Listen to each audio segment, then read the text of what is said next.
Salut à tous, alors on se retrouve aujourd'hui pour un nouvel épisode de la téléconsultation et aujourd'hui on va parler des sucres. Donc j'ai reçu pas mal de questions sur le sujet. Où va le sucre? Pourquoi le coca c'est pas forcément bon? J'espère que ça vous plaira. N'hésitez pas à poser vos questions en commentaire sous la vidéo, on essaiera d'y répondre. N'hésitez pas non plus à nous rejoindre sur les différents réseaux, que ce soit Instagram, TikTok, Twitter et pour justement essayer d'échanger sur le sujet. Et si vous avez d'autres idées même de sujets, de vidéos, de thématiques, dites-le nous. On essaiera de faire une des consultations sur ce que vous nous aurez proposé. Allez, c'est parti. Salut Avicenne, est-ce que tu peux m'expliquer ce que c'est le sucre? Alors ça dépend de quoi on parle. Dans le langage commun, le sucre, ça va être par exemple la poudre blanche ou la poudre rousse qu'on va utiliser pour l'alimentation. Il va donner ce goût agréable lorsqu'on déguste justement un repas, un gâteau, etc. Maintenant, sur le plan médical, on ne parle pas vraiment de sucre, on parle de glucides, d'accord? C'est la brique énergétique, en plus principale, qui va te servir justement à faire les activités de la vie de tous les jours et permettre le fonctionnement de tes cellules, n'importe quelle cellule de ton corps, ton cerveau, ton muscle, etc. Mais dans les sucres, dans les glucides, on a différentes familles, d'accord? Qui sont classées en fonction finalement de leur taille. On va avoir les glucides simples, qui sont des petites briques, il y en a de différentes sortes, et en fait ça dépend de leur origine. Par exemple, le lactose. Le lactose, c'est un sucre qui vient du lait, on le trouve dans le lait. Après, on va avoir le fructose, par exemple, qu'on va trouver principalement dans les fruits. On a aussi le glucose. Le glucose, c'est quand même le sucre, finalement, que tout le monde connaît, le plus connu. À côté de ça, on va avoir les amidons, par exemple, qui sont des chaînes. On va le retrouver dans la patate, le riz. Et ce sont des longues chaînes de glucose qui, une fois ingérées, vont être découpées pour pouvoir ensuite être utilisées d'un point de vue énergétique. Et après, on a des chaînes encore plus longues de sucre qu'on appelle les fibres. Celles-là, elles sont plus difficilement digérables, voire pas digérées du tout, mais ça reste quelque chose qui fait partie de la grande famille des sucres. Et en fait, quand on mange du sucre, ça va où dans le corps? Une fois ingéré, le sucre va être absorbé par ton organisme et il va se retrouver dans ton sang. Là, ensuite, différentes possibilités. Soit il va aller et entrer dans les cellules qui ont besoin justement de ce sucre pour fonctionner, soit il va être stocké. Alors, différentes possibilités pour être stocké. Il peut être stocké par exemple dans tes muscles, il peut être stocké aussi dans ton foie. Après, si le sucre atteint un certain seuil dans ton sang et qu'il n'est pas stocké, il va être éliminé. Et dans certains cas, on peut retrouver du sucre dans les urines, mais en général, c'est pas normal et ça fait penser que peut-être derrière il y a une maladie, un problème de santé lié justement à un excès de sucre dans le sang. Pourquoi ça fait grossir le sucre?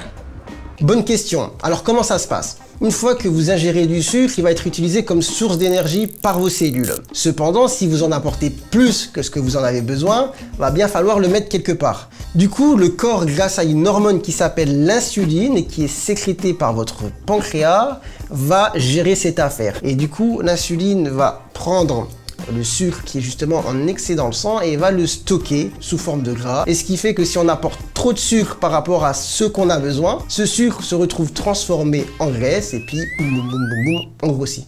Cette capacité à stocker le sucre, elle a ses limites. Le corps, au bout d'un moment, va saturer ses capacités à répondre à l'insuline. C'est ce qu'on appelle l'insulinorésistance. C'est-à-dire que l'insuline, c'est comme une clé. Cependant, à force d'utiliser ce mécanisme, de faire tourner la clé, c'est comme si on rouillait un petit peu la serrure.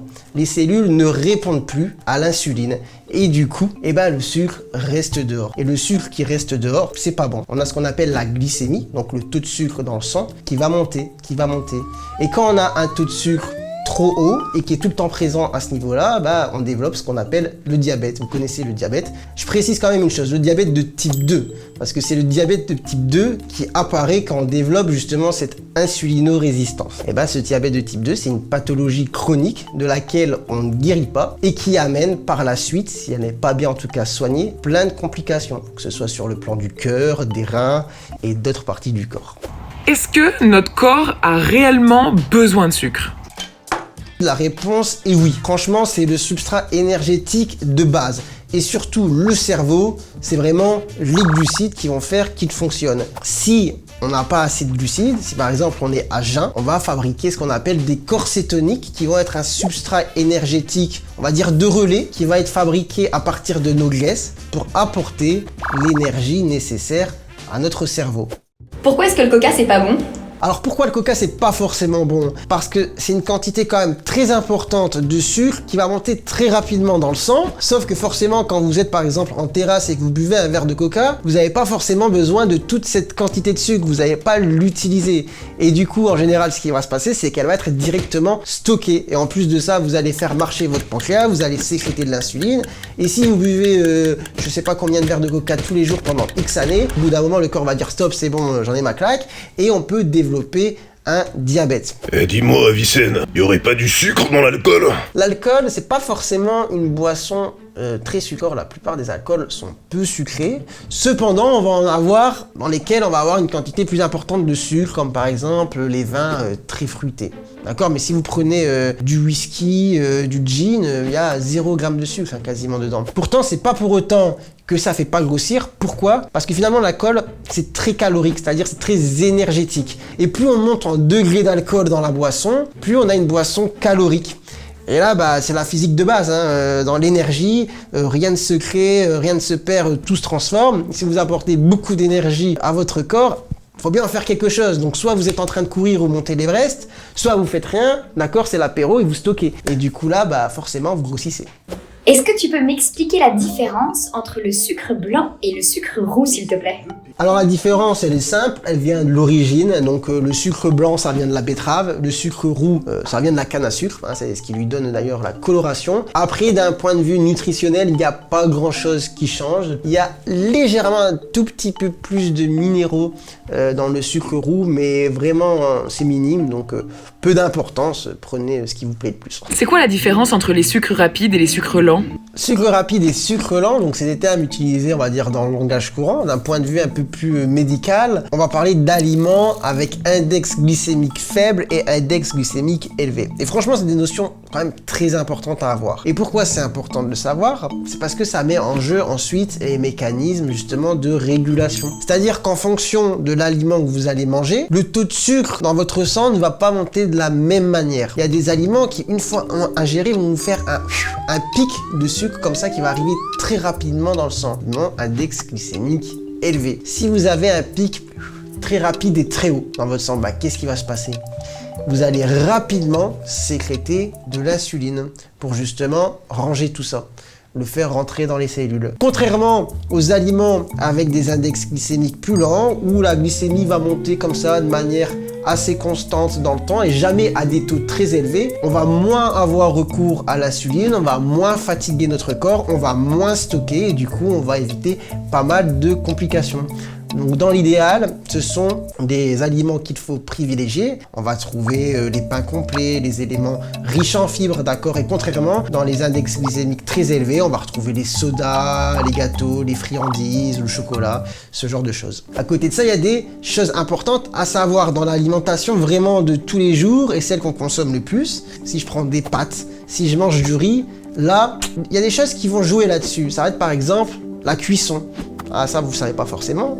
Mais plus vous allez cuire votre aliment, plus via des réactions chimiques, l'index glycémique va monter. Un féculent très cuit, ça va être un sucre rapide. Un féculent peu cuit, ça va être un sucre lent. Des pâtes, il faut préférer les manger al dente que fondantes. Et le riz, c'est pareil. Il faut préférer manger un riz peu cuit qu'un riz très collant comme dans les sushis. Ça, c'est du sucre.